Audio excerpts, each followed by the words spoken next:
Hello students, कैसे हैं आप सब। मैं कविता आईसीटी वर्चुअल क्लासेस में आपका स्वागत करती हूं और उम्मीद करती हूं आप सभी अच्छे होंगे और स्वस्थ होंगे।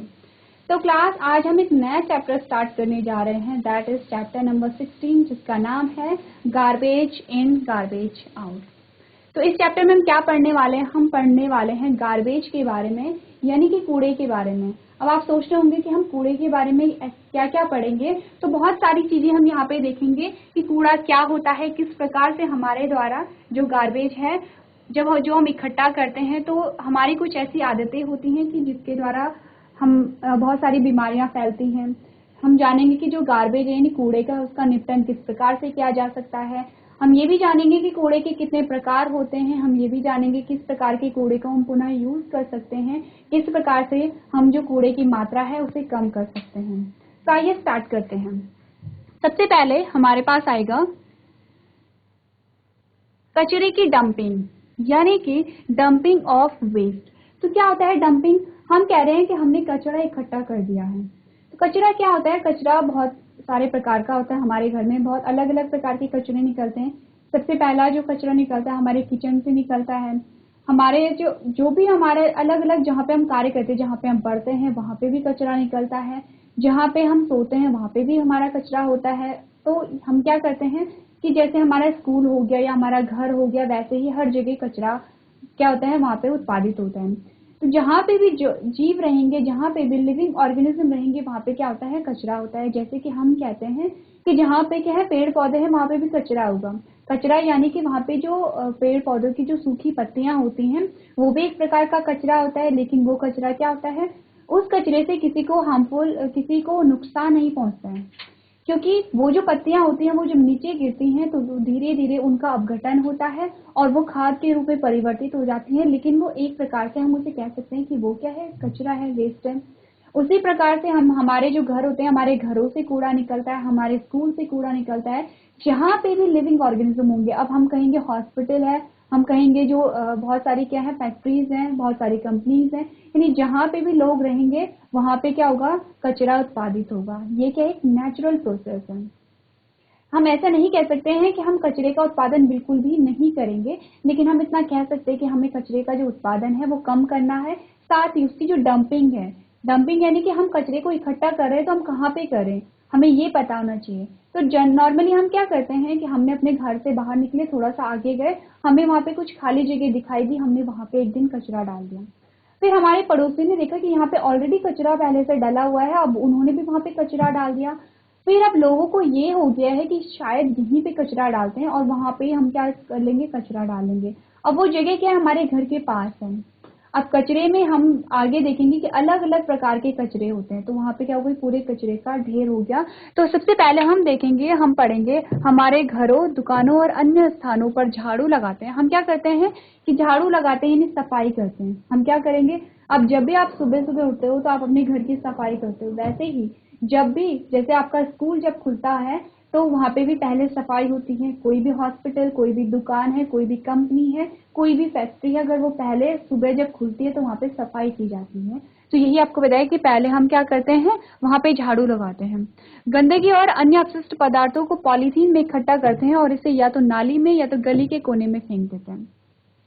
अब हमारा क्या है? हमारा स्वभाव क्या है? हमने अपने घर को साफ किया, लेकिन हम क्या करते हैं? हमने कहीं भी वो जो कूड़ा है वो फेंक दिया। हम आगे गए, हमने गली देखी, गली के सामने फेंक दिया या फिर हमने नाली में डाल दिया।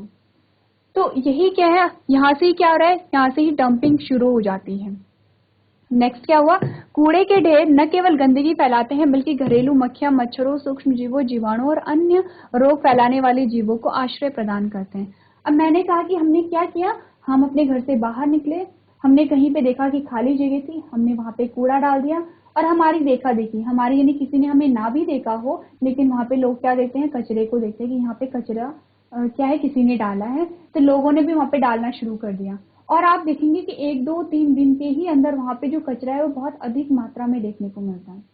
क्या होगा इससे? हमें ये पता है कि जहां पे भी कूड़ा होगा वहां पे मक्खियां होंगी, मच्छर होंगे, बहुत सारे सूक्ष्म जीव होंगे, जिसमें बैक्टीरिया और वायरस यानी जीवाणु और विषाणु भी शामिल होते हैं। अब जब भी क्या होता है? जब भी मच्छर, मक्खी या फिर सूक्ष्म जीवों का नाम आता है तो क्या होता है? हमारे माइंड में बीमारियां आने लगती हैं, क्योंकि हमें पता है कि जो बीमारियां होती हैं वो ज्यादातर सूक्ष्म जीवों के द्वारा ही होती है, जो संक्रमित बीमारियां हैं। अब संक्रमित क्या होती हैं? संक्रमित बीमारियां वो होती हैं जो एक व्यक्ति से दूसरे व्यक्ति में फैल सकती हैं, या तो हवा के माध्यम से, या पानी के माध्यम से, या खाने के माध्यम से। अलग अलग माध्यम हो सकते हैं। जैसे कि आप सभी जानते हैं कि जो कोरोना वायरस है वो इसी प्रकार से संक्रमित हुआ है। तो यहाँ पे जो कोरोना हुआ है वो किसकी वजह से हो रहा है? एक वायरस की वजह से हो रहा है। और वायरस क्या है? वायरस एक सूक्ष्म जीव, वायरस के सूक्ष्म जीव है। तो इसी प्रकार से क्या होता है, जहां पे भी गंदगी होगी, जहां पे भी, अब कूड़े का मतलब क्या है? कूड़े का ढेर अगर कहीं पे है, उसका क्या मतलब है कि वहां पे गंदगी है। तो जहां पे भी गंदगी होगी वहां पे आप देखोगे कि मच्छर और मक्खियां तो नॉर्मल सी बातें हैं, वो तो वहां पे होंगी, लेकिन इसके साथ साथ और क्या होगा? सूक्ष्म जीव भी होंगे, वो सूक्ष्म जीव जो कि हम देख नहीं पाते हैं। अब सूक्ष्म जीवों की जब बात आ रही है तो हमें दोनों ही पहलू जानने हैं सूक्ष्म जीवों के बारे में, यानी माइक्रोब्स के बारे में, कि क्या होता है, कुछ सूक्ष्म जीव अच्छे होते हैं और कुछ सूक्ष्म जीव हमारे लिए हानिकारक होते हैं। अब अच्छे कौन होते हैं, हानिकारक कौन होते हैं, ये तो हमें नहीं पता चलता, लेकिन हम क्या कर सकते हैं, हम एग्जाम्पल के तौर पे देख सकते हैं। हमने कहा दूध से दही बन रही है, तो यहाँ पे जो दूध से दही का बनना है वो एक माइक्रोब की हेल्प से बनता है। अगर वहां पे, और उस माइक्रोब का क्या नाम है? उसका नाम है लैक्टोबैसिलस, नाम है उसका लैक्टोबैसिलस, और वो क्या है? जीवाणु है। जीवाणु यानी कि वो एक बैक्टीरिया है, और बैक्टीरिया का नाम क्या है? लैक्टोबैसिलस है। अब वो लैक्टोबैसिलस क्या करता है? दूध से दही का निर्माण कर रहा है। तो हमारे लिए क्या है? बेनिफिशियल है, यानी कि लाभदायक है। अगर वो वहां पे वो जीवाणु नहीं रहेगा तो वहां पे दही का निर्माण नहीं हो रहा है, और अगर दही का निर्माण नहीं हो रहा है तो हमें दही खाने को नहीं मिलेगी। दही में बहुत सारे गुण होते हैं, बहुत सारे क्या होते हैं, उसके बेनिफिट्स होते हैं, यानी कि लाभ होते हैं। जब हम पढ़ेंगे अलग, जब हमारे पास टॉपिक आएगा तो हम देखेंगे कि दही में कौन कौन से गुण होते हैं। अभी हम ये भी है कि दही हमें बहुत टेस्टी भी लगती है, और हमें क्या है? लाभ भी देती है। और किसकी वजह से हो रहा है? ये बैक्टीरिया की वजह से हो रहा है, एक जीवाणु की वजह से हो रहा है। क्या है जीवाणु? एक सूक्ष्म जीव है। किस प्रकार का सूक्ष्म जीव हमारे पास है? लाभदायक। तो ये तो था लाभदायक बैक्टीरिया, लाभदायक या फिर सूक्ष्म जीव। अब हम कहते हैं कि कुछ ऐसे भी जीव होते हैं जो क्या होते हैं? हार्मफुल होते हैं, यानी कि हानिकारक होते हैं। और अधिकतर क्या होते हैं? हानिकारक ही माइक्रोब्स हम देखते हैं। तो ये माइक्रोब कहाँ होंगे? गंदगी में होते हैं। तो जब वहां पे गंदगी होगी, वहां पे माइक्रोब होंगे, तो धीरे धीरे वो क्या करेंगे? रोगों को उत्पन्न भी करते हैं और फैलाते भी हैं। अब फैलाने का उत्पन्न कौन करेंगे? उत्पन्न ये सूक्ष्म जीव करेंगे, क्योंकि सूक्ष्म जीव क्या करते हैं? बीमारियों को कॉज करते हैं, बीमारियों को उत्पन्न करने के लिए उत्तरदायी होते हैं। फैलाएंगे कौन? यहाँ पे मक्खियां हो गई या मच्छर हो गए, ये क्या करते हैं? फैलाने का काम करते हैं। अब हो गया, हमने खुद ही क्या कर लिया? वहां पे अपने लिए बीमारियों को पैदा कर लिया है। तो नेक्स्ट हमने क्या देखा? हमने देखा अस्पताल के कचरे में पट्टियां, कपास, आवेग, इंजेक्शन की बोतलें, टैबलेट के रैपर, कटे हुए प्लास्टर, सिरिंज, ग्लूकोज की बोतलें, सुई, कागज, कॉर्क, यंत्र, ट्यूब, फलों के छिलके और बीज शामिल होते हैं। अब ये बात थी हमारे घर की, हमने घर की सफाई की, हमने कूड़ा को क्या करे? कूड़े को इकट्ठा कर लिया है, वहां पे सूक्ष्म जीव भी हो गए हैं, बहुत सारी चीजें हो गई हैं, ये हमने कर लिया। अब जो हॉस्पिटल है, हॉस्पिटल में हमको बताया जा रहा है कि कितने प्रकार का वहां पे कूड़ा होता है। कौन कौन से कूड़े हमें बताया? हमने कहा कि पट्टियां भी होती हैं, यहाँ पे इंजेक्शन भी होते हैं, कुछ बॉटल भी होती हैं, और जो दवाइयों की जो रैपर है, छिलके हैं, वो भी होते हैं। कटा हुआ प्लास्टर, जैसे किसी का हाथ टूट जाता है, यानी हड्डी जो है वो ब्रेक हो जाती है, तो क्या होता है? प्लास्टर लगता है। तो जब वो प्लास्टर कटता है, अब हम आइडिया लगा सकते हैं वो जो प्लास्टर होता है वो कितना सारा होता है। तो प्लास्टर होता है, ग्लूकोज की बॉटल्स होती हैं, सुई होता है, और बहुत सारे यहाँ पे हमें, अब जैसे फलों के छिलके होते हैं, क्योंकि क्या होता है? मरीज होगा तो वो फ्रूट खाएगा, फ्रूट के छिलके होंगे तो वो भी क्या, अब ये सारी चीजें इकट्ठा ही क्या हो जाती हैं? एक जगह पे ढेर लगा दिया जाता है इन सबका। नेक्स्ट हमने क्या देखा? हमने देखा निचले इलाकों को भरने के लिए ज्यादातर कचरे का इस्तेमाल किया जाता है। ये चीजें मिट्टी को प्रदूषित करती हैं और कई घातक बीमारियों के लिए जिम्मेदार होती हैं। अब वैसे तो यहाँ पे सिर्फ हमें घर का और अस्पताल का एग्जाम्पल दिया है, लेकिन कूड़ा क्या आता है? कूड़ा बहुत सारी जगह से होता है, जहाँ पे भी मनुष्य होंगे सारी जगह पे कूड़ा होगा। हमने कहा स्कूल भी यहाँ पे होंगे, फैक्ट्रीज भी यहाँ पे होंगी, कंपनीज भी यहाँ पे होंगी, दुकानें भी यहाँ पे होंगी, जो भी चीजें, जहाँ पे भी इंसान रहेंगे, जहाँ पे भी मनुष्य रहते हैं, वहाँ पे क्या होता है? कूड़ा जरूर होगा। तो क्या हो रहा है? यहाँ पे बहुत सारा कूड़ा है। अब जब अगर आप इन एग्जाम्पल को देखेंगे तो आप क्या देखेंगे कि अलग अलग प्रकार का कूड़ा यहाँ पे एकत्रित हो रहा है। अलग अलग कूड़ा एकत्रित हो रहा है तो क्या है, एक साथ क्या है इसकी डंपिंग यानी कि इसका ढेर लगा दिया जाता है। और कभी कभी क्या होता है कि आपने देखा कि जो वहाँ पे कोई जो भूमि है तो वो क्या होती है, समतल नहीं होती है। तो भूमि को समतल करने के लिए क्या किया जाता है, वहाँ पे नीचे कूड़ा बिछा दिया जाता है। अब ये सारा कूड़ा क्या होगा, एक साथ है, इस कूड़े को नीचे बिछा दिया जाएगा। और क्या करता है ये जब इसका इस्तेमाल किया जाता है तो ये मिट्टी को बहुत नुकसान पहुंचाते हैं। जो मृदा होती है, जो मिट्टी होती है, मिट्टी को बहुत नुकसान पहुंचाते हैं। किस प्रकार से पहुंचाएंगे अभी हम देखेंगे। जैसे यहाँ पे कुछ एग्जाम्पल आ गए, जैसे कि इंजेक्शन आ गई है। अब जो बॉटलें होती हैं, ग्लूकोज की बॉटल हो गई है या फिर कोई भी बॉटल हो गई है, तो ये क्या होते हैं, ये यहाँ पे अपघटन नहीं होता है इनका, प्लास्टिक के होते हैं, अपघटन नहीं होता है। अब ये मिट्टी में दब जाते हैं तो मिट्टी की उर्वरक क्षमता को कम करने लगते हैं। उर्वरक क्षमता क्या होती है, हम मिट्टी में क्या उगाते हैं, अलग अलग प्रकार के हम फसलों को उगाते हैं। तो मिट्टी की जो उपजाऊ क्षमता होती है कि जिस मिट्टी की उपजाऊ क्षमता अच्छी होगी, अधिक होगी, वहां पे जो फसल है वो बहुत अच्छी तरीके से ग्रो करेगी। हमने किसी खेत में गेहूं बो दिए तो आप देखते हो किसी खेत में गेहूं बहुत अच्छे से हो रहे हैं, बहुत ज्यादा गेहूं हमें मिल गए, और किसी खेत से हमें जो गेहूं है बहुत कम मिले। तो हमें क्या ये बता रहा है, ये हमें बता रहा है कि किसी खेत की जो मिट्टी थी जिसमें ज्यादा पैदावार हो रही है उसकी उर्वरक क्षमता बहुत अच्छी थी, और जिसमें गेहूं की पैदावार कम हो रही है उसमें क्या थी, वहां पे उसकी उर्वरक क्षमता कम थी। तो हमें क्या बता रहा है ये, कि अगर हम ये सारा जो कूड़ा है हम वहां पे डाल देते हैं तो मिट्टी की उर्वरक क्षमता पूरी तरीके से क्या हो जाती है, खराब हो जाती है। किस प्रकार से खराब होती है आगे हम पढ़ेंगे। कचरे के दो प्रकार होते हैं, एक होता है बायोडिग्रेडेबल और एक होता है नॉन बायोडिग्रेडेबल, जिसे हम कहते हैं जैविक कूड़ा और अजैविक कूड़ा। तो जो जैविक कूड़ा होता है वो मिट्टी के लिए अच्छा होता है क्योंकि वहां पे वो खाद में परिवर्तित हो जाता है। खाद सबको पता है, जीआईसी, सीयूसी, जीआईसी, बचवा बन। आपको पता है खाद किसे कहते हैं, जिसे पता है हाथ खड़े कीजिए। किसी को नहीं पता, जीआईसी सीयूसी में किसी को नहीं पता, आपको खाद नहीं पता। आपको पता है हम खेतों में गोबर को डालते हैं, किसी को पता है, जिसे पता है हाथ खड़े कीजिए। ठीक है, अब हम गोबर, अच्छा ठीक है, जीआईसी सीयूसी में सिर्फ एक बच्चे को पता है कि हम खेतों में गोबर डालते हैं। अब आपको पता है क्यों डालते हैं जीआईसी सीयूसी? अच्छा, आप अपना आंसर दे सकते हैं। Good morning. मैम खेतों की उपज बढ़ाने के लिए। हाँ, तो खेतों की उपज है ना, हम क्यों डालते हैं, क्योंकि वहां पे क्या हो, जी। जो जो वहां पे फसल है वो अच्छे से ग्रो हो, है वहाँ ना। पे जी मैम हाँ न्यूट्रिशन मिल जाए। हाँ, उन्हें न्यूट्रिशन मिनरल्स मिलते हैं मिल ना जाए, उर्वरकों से मिनरल्स, बहुत हाँ। ज्यादा। हाँ, खनिज लवण। तो यहाँ पे गोबर क्या है, खाद है ना, एक तरीके की। Yes ma'am. हाँ तो ठीक है, वेरी गुड। आपका नाम क्या है? अभयजीत। अभयजीत। अच्छा, आपने पहले भी अपना नाम बताया था। वेरी गुड अभयजीत, बैठो।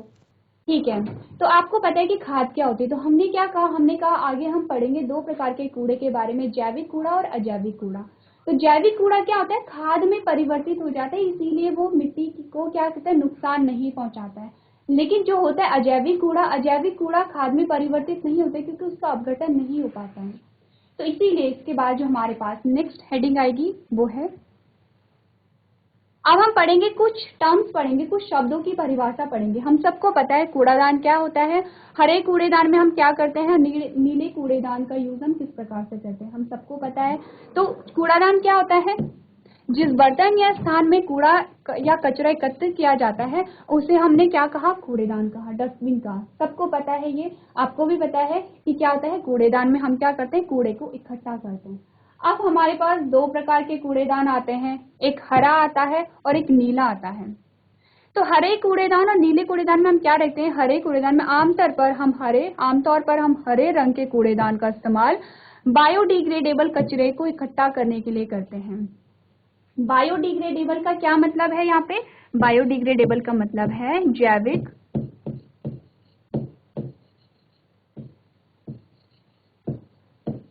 कूड़ा। अब जैविक कूड़े का क्या मतलब है, किसी को जैविक कूड़े का मतलब पता है? अब आप लोगों को मुझे ये बताना है कि जैविक कूड़े का क्या अर्थ है, क्योंकि हम क्या कर रहे हैं, रिवीजन कर रहे हैं, हम ये चैप्टर पढ़ चुके हैं पहले भी। आपको मुझे जैविक कूड़े का अर्थ बताना है। अच्छा, GIC आपको आंसर देना है। मैम जो सड़ जाता है, जो कूड़ा हाँ सड़ जाता है उसे हम जैविक कूड़ा कहते हैं। ठीक है, वेरी गुड। आप कुछ एग्जाम्पल दे सकते हैं जैविक कूड़े का? ठीक है, आप माइक दे दीजिए। वेरी गुड, बैठिए। पे हाँ कहिए। मैम जैविक कूड़ा वो होता है जो सड़कर मतलब खाद बन जाता है। हाँ ठीक है, और कुछ एग्जाम्पल आपको पता है? और जैसे मैम, जैसे हम घर में फलों के छिलके रहते हैं तो उसे हम किसी गड्ढे में डाल देते तो कुछ दिनों बाद देखते तो मतलब खाद बन जाती है। वेरी गुड, वेरी मतलब गुड। वो भी एक अच्छा जैविक कूड़े का एग्जाम्पल है। हाँ जी, जैविक कूड़ा, यानी आप समझते हैं कि जैविक कूड़ा क्या होता है। ठीक है, बैठिए, बहुत अच्छे। Yes ma'am. ओके, तो जैविक कूड़े को हम क्या कहते हैं? जैविक का मतलब होता है वो कूड़ा जो किसी लिविंग ऑर्गेनिज्म से या फिर प्लांट से, किसी भी वो जीव से हमें प्राप्त हुआ है या किसी पौधे से प्राप्त हुआ है। अब हम कह रहे हैं कि फलों का छिलका या सब्जियों का छिलका, ये जो कूड़ा हमें प्राप्त हुआ है ये पौधों से प्राप्त हुआ है, क्योंकि हमें फल कहाँ से प्राप्त हुए? पौधों से प्राप्त हुए हैं।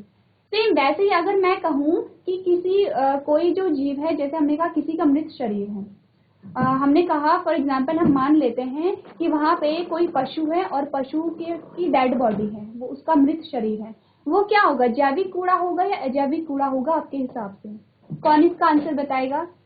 जिसे आता है हाथ खड़े कीजिए। मैंने कहा कोई पशु है, अब पशु में आप कोई भी एग्जाम्पल ले लेते, गाय भैंस कुछ भी, ठीक है। GIC। हाँ भैजी, आप अपना आंसर दे सकते हैं। मैम जैविक कूड़ा होगा। वेरी गुड, जैविक जैविक होगा कूड़ा होगा। क्यों? क्यों? क्योंकि यहाँ पे हमने कहा मैम, जैविक क्योंकि का मतलब, हाँ कहिए। मैम जैविक का मतलब जो भी चीज मतलब सड़ जा मिट्टी में मिल जो जाती है भी, उसे जैविक कूड़ा कहते हैं। तो जैसे मतलब जैसे हाँ आपने कहिए। कहा कि मतलब गाय मर गई तो उसे मतलब कीड़े खा के, छोटे छोटे जो इंसेक्ट हम्म रहते हैं वो खा के उसे मिट्टी में मिला देते हैं, हम्म जो उस वेरी गुड। जो खेत की खाद बन जाती है।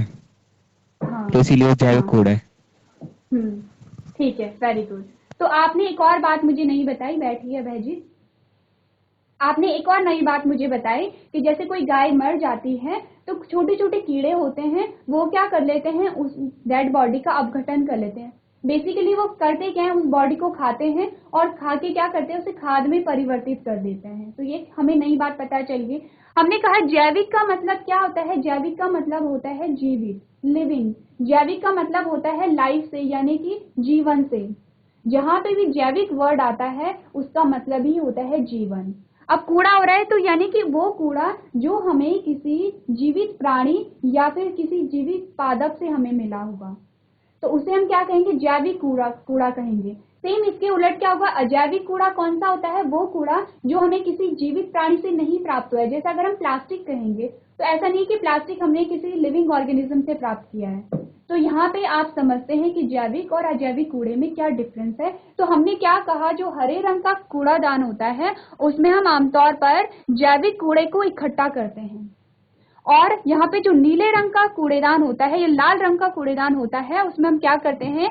गैर जैव निम्नीकरण कचरे जो प्राकृतिक रूप से विघटित नहीं होते हैं उन्हें नीले रंग के कूड़ेदान में रखा जाता है। अब आपसे एक और क्वेश्चन है। हमने अभी तक क्या देखा? हमने कहा हम दो प्रकार के कूड़ेदान का यूज हम कर रहे हैं। एक में हमने कहा हम जैविक कूड़ा रख रहे हैं, दूसरे में हम रख रहे हैं अजैविक कूड़ा। सबसे पहले ये तो बहुत इंपॉर्टेंट होता है कि हमें दोनों प्रकार के कूड़े को अलग अलग करना है। क्या आप रीजन बता सकते हैं कि क्यों हम जैविक और अजैविक कूड़े को अलग अलग रखते हैं? किसी को आंसर आता है? हाँ ठीक है, अभय जी आंसर दीजिए। मैम क्योंकि जैविक कूड़ा जो है आज रिसाइकल होने के लिए उसे रखा जा सकता है, लेकिन अजैविक कूड़ा कभी भी रिसाइकल नहीं होता, वेरी गुड, वो बहुत अच्छी सड़ता ही बात है। नहीं है। तो हाँ जी, हाँ। तो हमें इसीलिए, क्योंकि अजैविक कूड़े को हम रिसाइकिल कर सकते हैं, पुनः चक्रण कर सकते हैं, उसका यूज कर सकते हैं। बैठिए अभय जी। तो हम उसका क्या कर सकते हैं? आप हम उसका क्या कर सकते हैं? हम उसका यूज कर सकते हैं, यानी कि हम उससे खाद का निर्माण कर सकते हैं और हम उसका पुनः उपयोग भी कर सकते हैं। अभी हम आगे पढ़ेंगे पेपर के बारे में। तो पेपर को क्या पुनः चक्रण किया जा सकता है, पुनः उपयोग किया जा सकता है। इसीलिए हम कूड़े को अलग कर रहे हैं। तो हम क्या करें, अगर इस कूड़े को हमने जमीन में डाल दिया, गड्ढा करके हमने क्या कर दिया, किसी खेत है, खेत में हमने डाल दिया, तो मिट्टी की उपजाऊ क्षमता बढ़ेगी, ना कि उसे नुकसान होगा। वहीं अगर दोनों प्रकार के कूड़े मिक्स होंगे और हमने दोनों प्रकार के कूड़े वहां डाल दिए तो वहां पे क्या होगा, जो अजैविक कूड़ा होता है वो जो मिट्टी है, मिट्टी की उपजाऊ क्षमता को कम करता है। अच्छा, अब ये बताइए, जीआईसी सीयूसी में सिर्फ एक ही बच्चे को समझ आ रहा है और किसी को समझ नहीं आ रहा है? कोशिश कीजिए कि आप और भी जो बच्चे हैं वो आंसर देंगे। इससे फर्क नहीं पड़ता कि आप गलत बोल रहे हो, क्योंकि आपको सही यहाँ पे किया जाएगा, आपके आंसर को सही किया जाएगा, तो आप सभी भी यहाँ पे क्या करेंगे, आंसर देंगे। चलिए, नेक्स्ट जो टॉपिक हमारे पास आता है, अब उसमें हमारे पास आ गया है टाइप्स ऑफ वेस्टेज, यानी कि जो गार्बेज है, जो कूड़ा है, उसके कितने प्रकार हैं। तो हमने कहा सबसे पहले हमारे पास आता है जैव निम्नीकरण अपशिष्ट या बायोडिग्रेडेबल वेस्ट, या फिर जैविक कूड़ा, कुछ भी कहिए, तीनों नाम एक ही है। जैव निम्नीकरण अपशिष्ट का क्या मतलब होता है कि वो अपशिष्ट को कूड़ा कहते हैं, ये आप समझते हैं। तो वह कूड़ा जिसका निम्नीकरण किसी भी लिविंग ऑर्गेनिज्म के द्वारा हो रहा है। आपने अभी एग्जांपल मुझे दिया था कि कोई गाय है, उसकी डेड बॉडी है, और उसकी डेड बॉडी को जो छोटे छोटे जो कीड़े थे, जिसे हम सूक्ष्म जीव भी कह सकते हैं, उन्होंने क्या किया, निम्नीकरण किया। निम्नीकरण किया, यानी कि निम्नीकरण से क्या मतलब है, अब अगर हम साधारण भाषा में कहें तो निम्नीकरण का मतलब है कि छोटा करना। वो क्या कर रहे हैं, उस पूरी इतनी बड़ी डेड बॉडी को क्या कर रहे हैं, खा रहे हैं। आप कुछ दिनों बाद वहां पे जाएंगे तो आपको वहां पे कुछ भी नहीं दिखेगा, सिर्फ हड्डियों का ढांचा आपको दिखेगा वहां पे। तो ये क्या हो रहा है, निम्नीकरण हो रहा है, किसके द्वारा हो रहा है, सूक्ष्म जीवों के द्वारा। क्या है सूक्ष्म जीव, यहाँ पे लिविंग है। जैव का मतलब ही होता है कि जो लिविंग है। तो यहाँ पे क्या होता है, सबसे पहला वो कूड़ा होता है कि जिसका निम्नीकरण किसी भी लिविंग ऑर्गेनिज्म के द्वारा होता है, तो उसे हम क्या कहते हैं, जैव निम्नीकरण अपशिष्ट कहते हैं। क्या है इसकी डेफिनेशन, हमने पढ़ा, ऐसे अपशिष्ट पदार्थ जो सूक्ष्म जीवों द्वारा प्राकृतिक रूप से अपघटित हो जाते हैं, जैव निम्नीकरण अपशिष्ट कहलाते हैं। अब यहाँ पे हमारे पास क्या है, एग्जाम्पल भी है, जिसे हमने बायोडिग्रेडेबल कहा। अब इसमें सारी ही चीजें आ जाती हैं, फलों के छिलके आ जाते हैं, या पेड़ पौधों की पत्तियां आ जाती है, कोई भी जो किसी भी लिविंग ऑर्गेनिज्म की जो डेड बॉडी है वो आ जाती है, सारे ही क्या होंगे, इसमें इंक्लूड होंगे। वहीं हमने जो सेकंड टाइप हमारे पास आया, हमने क्या देखा, अजैव निम्नीकरण अपशिष्ट। क्या होते हैं, नॉन बायोडिग्रेडेबल वेस्ट। हमने पढ़ा वे अपशिष्ट पदार्थ जो सूक्ष्म जीवों द्वारा अपघटित नहीं होते हैं, अजैव निम्नीकरण अपशिष्ट कहलाते हैं। यानी कि इनका जो अपघटन है वो सूक्ष्म जीवों के द्वारा नहीं हो पा रहा है। तो ये हमारे पास दो टाइप के आते हैं, और इन्हीं के आधार पर हमने क्या पढ़े थे, अभी दो प्रकार के डस्टबिन भी पढ़े थे। चलिए, ये बात आप समझते हैं। और इसके बाद जो नेक्स्ट हमारे पास हेडिंग आती है, अब हमें यह है कि बायोडिग्रेडेबल कचरे का प्रबंधन हम किस प्रकार से करते हैं। अब ये हमने पढ़ लिया। अभी तक हमने क्या बात की है, हमने बात की है कि कचरे की डंपिंग किस प्रकार होती है, किस प्रकार होती है, हमारे ही द्वारा होती है। हमने ये भी पढ़ा कि डंपिंग के द्वारा वहां पे क्या होता है, बहुत सारे सूक्ष्म जीव वहां पे उत्पन्न हो जाते हैं, जो कि बीमारियों को फैलाने के लिए और बीमारी को उत्पन्न करने के लिए उत्तरदायी होते हैं। जीआईसी कोट कंडारा के बच्चे सुन रहे हैं? जीआईसी कोट कंडारा, आप सबको मेरी आवाज आ रही है? ठीक है। जो फ्रंट में गर्ल्स बैठी हैं वो आपस में बातें नहीं करेंगी, आपसे भी क्वेश्चन किए जाएंगे, आपको क्वेश्चन के आंसर्स देने हैं। इधर जो बॉयज बैठे हैं वो भी बातें नहीं करेंगे आपस में। तो हमने क्या कहा, हमने कहा कि हमने पढ़ा कि फिर क्या होता है, कचरे की डंपिंग कहीं पे हो रही है तो हमने वहां पे बहुत सारे फिर रोग उत्पन्न करने वाले जीव भी उत्पन्न हो रहे हैं। हमने ये भी देखा। अब आपके पास क्वेश्चन आ सकता है कि बताइए कचरा क्या होता है, आपने उसकी डेफिनेशन लिखनी है। आपके पास ये आ सकती है कचरे के क्या क्या स्रोत होते हैं। तो स्रोत में आप बहुत सारी चीजें लिख सकते हैं। आप समझते हैं कि कचरा कहाँ कहाँ से हो सकता है। जहां पे भी कोई मनुष्य है, जहाँ पे भी कोई भी प्रोसेस चल रही है, कोई भी प्रक्रिया चल रही है, वहां पे क्या होगा, कूड़ा होगा। चाहे आपका स्कूल है या घर है, तो सारी जगह सारी ही क्या है, कूड़े के स्रोत होते हैं। नेक्स्ट हमने क्या देखा, कूड़े के प्रकार देखे कि कितने प्रकार के कूड़े होते हैं। उसी के बेसिस पे हमने क्या देखा, डस्टबिन के प्रकार देखे। अब हम एक एक करके देखेंगे। पहले जो जैविक कूड़ा है, हम देखेंगे कि कूड़ा तो इकट्ठा हो गया, लेकिन कूड़े का प्रबंधन आवश्यक है। अब हमने कहा जैविक जो कूड़ा होता है वो मिट्टी के लिए हार्मफुल नहीं है, लेकिन इसका मतलब ये नहीं है कि हम कहीं भी उस कूड़े को डाल दें। इसका मतलब अब ये तो हम नहीं करते हैं कि जो हमारे किचन का कूड़ा होता है, यानी कि फल सब्जियां जो भी होते हैं, वो हम ऐसे अपने गार्डन में कहीं भी फेंक देते हैं। ऐसा हमने नहीं किया होगा, आपने भी नहीं किया होगा। तो हमें क्या है कि भले ही वो जो जैविक कूड़ा है वो क्या है, डिग्रेडेबल है, यानी कि वो खाद में परिवर्तित हो रहा है, लेकिन उसका जो उचित प्रबंधन वहां पे अनिवार्य है। हमें क्या करना है, उचित प्रबंधन करना है। हम क्या कर सकते हैं, या तो हमने एक गड्ढा खोद के वहां पे डाल दिया, यहाँ पे हमने एक जगह फिक्स कर दी कि हमें यहीं पे कूड़ा डालना है। तो और हमारे पास क्या आती, कुछ विधियां आती हैं जिससे कि जो जैविक कूड़ा होता है वो खाद में परिवर्तित हो रहा है। तो सबसे पहली विधि को हम कहते हैं कंपोस्टिंग। सबसे पहला क्या है, कंपोस्टिंग है। आपको ये ध्यान से रखना है क्योंकि आपके पास आ सकता है क्वेश्चन। तो कंपोस्टिंग में क्या करते हैं हमने क्या देखा, हमने कहा बायोडिग्रेडेबल या जैविक कचरे जैसे सब्जियां के छिलके, अपशिष्ट भोजन, पत्ते, मृत फूल और अंडे के छिलके को पुनर्नवीनीकरण किया जा सकता है। अब जो आपके पास सबसे पहले क्या है, बायोडिग्रेडेबल कचरे के एग्जाम्पल आए हैं, सब्जियों के छिलके आ गए हैं, अपशिष्ट भोजन आ गया है, या फिर छूटा हुआ जो भोजन होता है वो आ गया है, पत्ते आ गए हैं, फूल। मृत फूल का क्या मतलब है, वो फूल जो झड़ चुके हैं। तो मृत फूल से आप क्या समझेंगे, जो झड़े हुए फूल हैं। और यहाँ पे क्या, इनका पुनर्नवीनीकरण किया जा सकता है, उन्हें खाद के गड्ढों में दफन करके खाद में परिवर्तित किया जाता है। अब क्या होगा आपके माइंड में क्वेश्चन आया होगा कि जो वहां पे जो जैविक कूड़ा है वो खुद भी क्या हो रहा था, वहां पे खाद में परिवर्तित हो रहा था, हमें क्यों अलग से एक विधि पढ़ने की आवश्यकता हो रही है। तो हम क्या देखते हैं, जब भी आपने छिलके कहीं पे डाले होंगे तो उसके आसपास आपने देखा होगा मक्खियां, मच्छर और सूक्ष्म जीवों को तो हम देख नहीं पाते, लेकिन बहुत सारे सूक्ष्म जीव भी वहां पे होते हैं। तो वहां पे क्या है, बीमारियां वहां पे भी उत्पन्न हो सकती है। तो हमें इस प्रकार का प्रबंधन करना है कि जो जैविक कूड़ा है उसका निवारण भी हो जाए, हमें खाद भी मिल जाए और वहां पे बीमारियां भी ना फैले। इसीलिए हमें अलग अलग विधियां पढ़नी होती हैं कि किस प्रकार से हम बायोडिग्रेडेबल कचरे का प्रबंधन करेंगे। इसके बाद फिर हम क्या पढ़ेंगे, हम देखेंगे किस प्रकार से हम जो नॉन बायोडिग्रेडेबल कचरा है उसका प्रबंधन हम कर सकते हैं। तो हमने क्या देखा, हमने कहा कि जो अभी जैविक कूड़ा है उसे हम गड्ढे में दफन करके खाद में परिवर्तित कर सकते हैं। नेक्स्ट हमने क्या देखा, जैविक कचरे जैसे सब्जियों के छिलके, बेकार भोजन, पत्ते आदि को खाद के गड्ढों में गाड़कर पुनः चक्रण कर खाद बनाना कहलाता है। अब खाद बनाना किसे कहते हैं, आपको ये पता है, आप ही ने अभी आंसर भी दिया है कि खाद क्या होता है, जो भी जैविक कूड़ा है, जो भी फल सब्जियां के छिलके हैं, हमने उसे गड्ढे में डाला और कुछ टाइम बाद जो सूक्ष्म जीव होते हैं वो उसका अपघटन कर लेते हैं और वो खाद में परिवर्तित हो जाते हैं। तो अगर आपके पास क्वेश्चन आया कि बताइए खाद बनाना क्या होता है, आप इजीली लिख सकते हैं क्योंकि आपको पता है। नेक्स्ट हमने क्या देखा, खाद बनाना पुनः चक्रण की एक सरल और लगभग सहज प्रक्रिया है।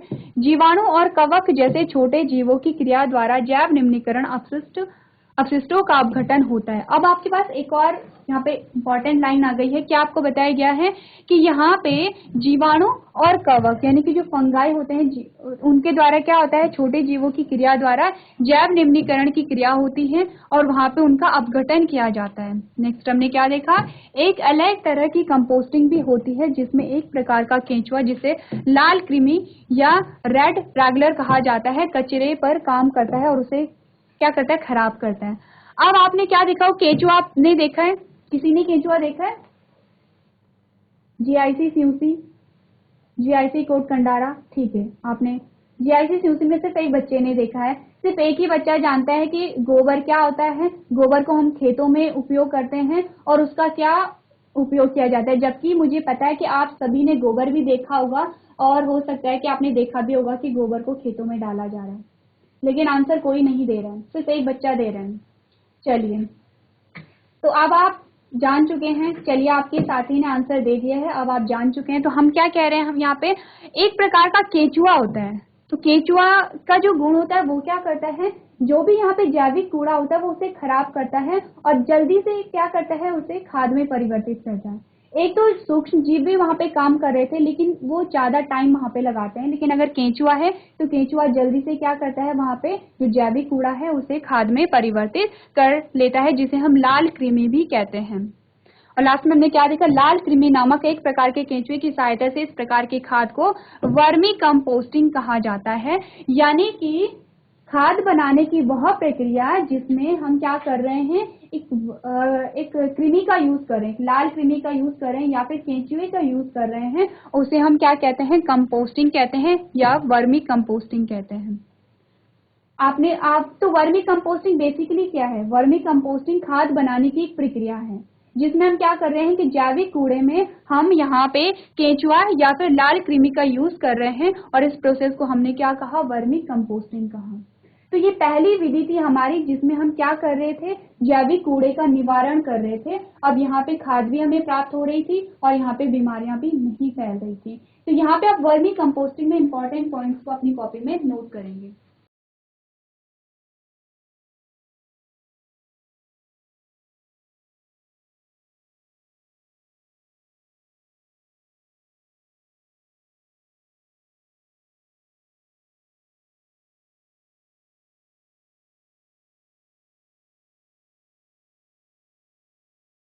आपको सारा कुछ नोट करने की आवश्यकता नहीं है, आपको सिर्फ इतना लिखना है कि ये कंपोस्टिंग या वर्मी कंपोस्टिंग क्या होती है? कंपोस्टिंग है कि जो जैविक कूड़े से खाद बनाने की प्रक्रिया है। और वर्मी कंपोस्टिंग क्या है कि जब हम खाद बनाने की प्रक्रिया में किसी कृमि का यूज कर रहे हैं यानी किसी केंचुए का यूज कर रहे हैं तो उसे हमने वर्मी कंपोस्टिंग कहा। आपके पास आ सकता है क्वेश्चन में कि बताइए वर्मी कंपोस्टिंग में हम किस वर्मी का या किस कृमि का हम यूज कर रहे हैं, तो आप केंचुए का नाम लिखेंगे या फिर उसे हम लाल कृमि भी कहते हैं। तो डेफिनेशन आपको पता होनी चाहिए। अगर आपको समझ आ गया है तो आप क्या कर सकते हो, अपनी लैंग्वेज में भी उसे लिख सकते हो। जरूरी नहीं है कि आपको क्या करना है, रट के जाना है। इसीलिए कहा जाता है कि आपको ध्यान से सुनना है और बाद में जब आपके एग्जाम में क्वेश्चन आएंगे, ये ऐसे क्वेश्चन होते हैं कि जहाँ पे आप अपनी लैंग्वेज में अगर आंसर लिखे तो वो ज्यादा अच्छा होता है।